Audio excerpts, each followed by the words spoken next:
Welcome to sequel number 26 of the Church of Uganda at 150 years, our church history. It's a celebration of our history. And this is the producer, Christopher Amos Chikomeko Ntambi. Today, in this sequel, I welcome you to the events of 1892. In January, the civil war between two military factions, the Anglican one versus the Roman Catholic one. Of course, we are going to learn more today. Much of it was covered up. It wasn't told the way it should be. But now, using the diaries and correspondences of Apollo Kagwa reconstructed from the archives, and also looking at what Ham Mukasa's papers of Simud Danyuma say about it, we have been able to reconstruct what actually happened outside the missionary books, outside the European books. Those Europeans have a way they wanted to tell history. And I can only say that what a shame on them. Let us now hear what the Africans, had they written, what they would have told us. Actually, they did write, but what they wrote never became books. And it is what we have dug in and reconstructed exactly. The so-called religious war was not a religious war. It was a civil war. People were fighting for power. Had nothing to do with religion. Yes, they belonged to different religious factions, but after all, the ultimate objective was to gain power. And that's what we are going to see today. And so let us begin the sequel. Between the 17th and 23rd of January 1892, the Bururi Roman Catholic faction troops through Singo and Busiro arrived and attacked the Nkawo Anglican Christian faction, who were very poorly armed and relied mostly on spears and arrows against gunfire. However, the guns were singular barrels, and so after firing, you fire once, then a soldier has to fix another bullet before he could fire again. And that's how the superiority of the arrows and spears then came in. Now, the Budu army under Gabriel Chintu were too far away, and by the time they got to know about the Nkawo civil war, it was almost over. So Gabriel Chintu couldn't help much. The rest of the battalions were moving towards the capital Nkawo in a deadly fight between the well-prepared Roman Catholic faction soldiers and the poorly trained, and not trained, but the poorly ready Anglican military faction. Now, how did they know who was who? Since at that time, they did not put on uniforms. And they had the same skin color. They were all Africans. Now, that is where position of the firepower mattered. If fire or attack came from inside the Nkawo palace, that would be from Mwanga's palace Roman Catholic faction soldiers of the Omusarosaro.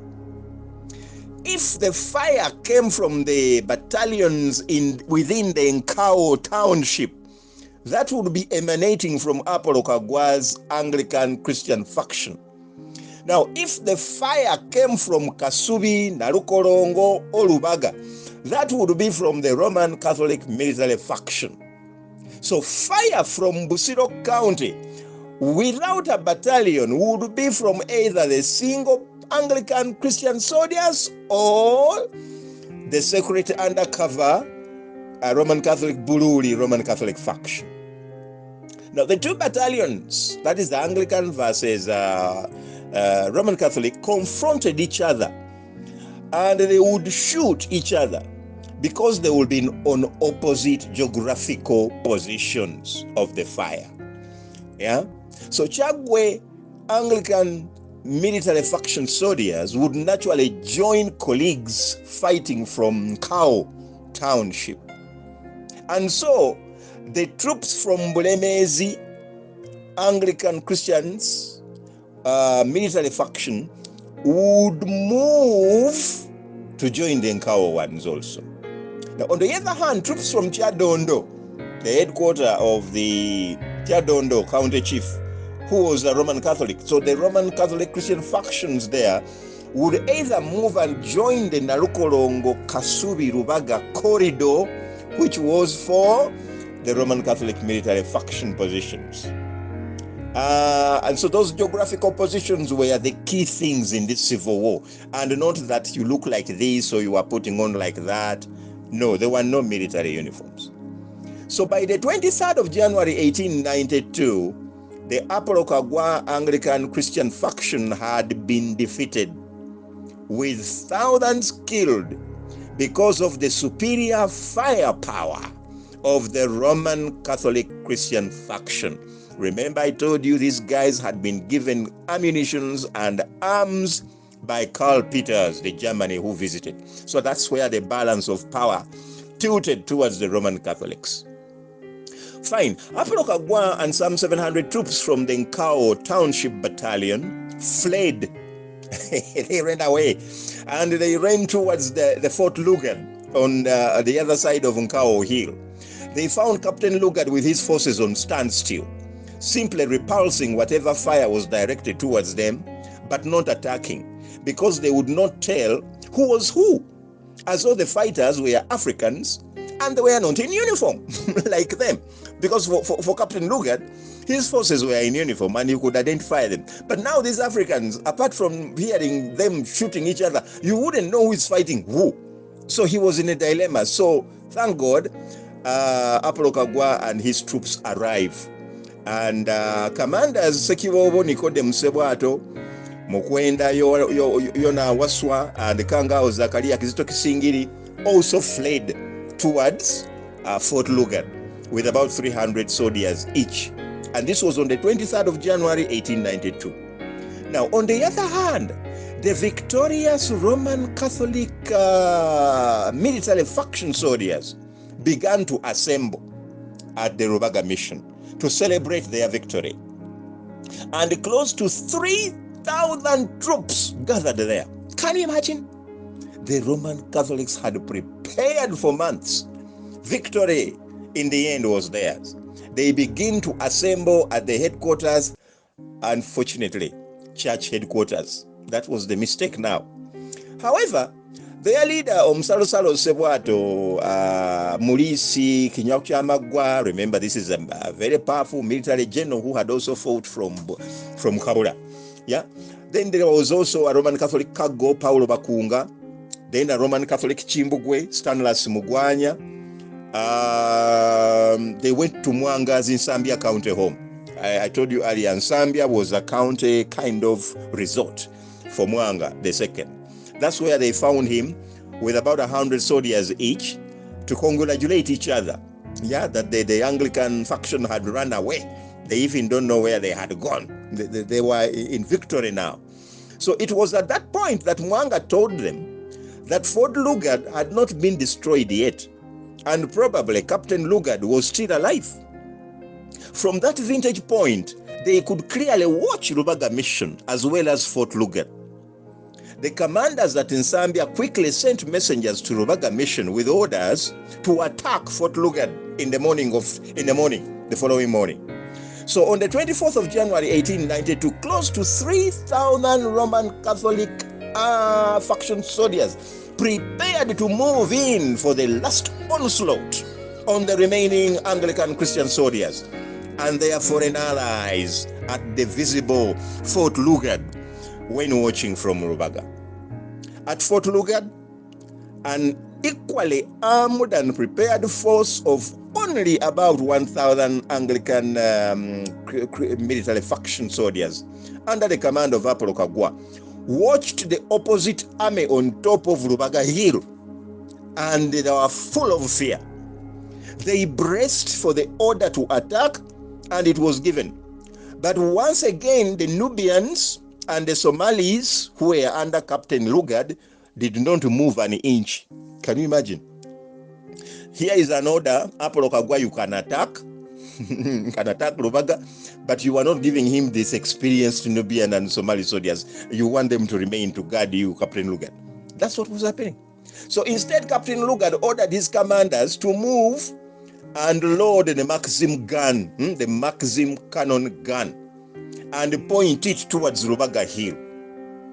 And just as the Apollo Kagwa forces were trying to climb the Rubaga Hill, the cannon was fired directly towards Rubaga Hill.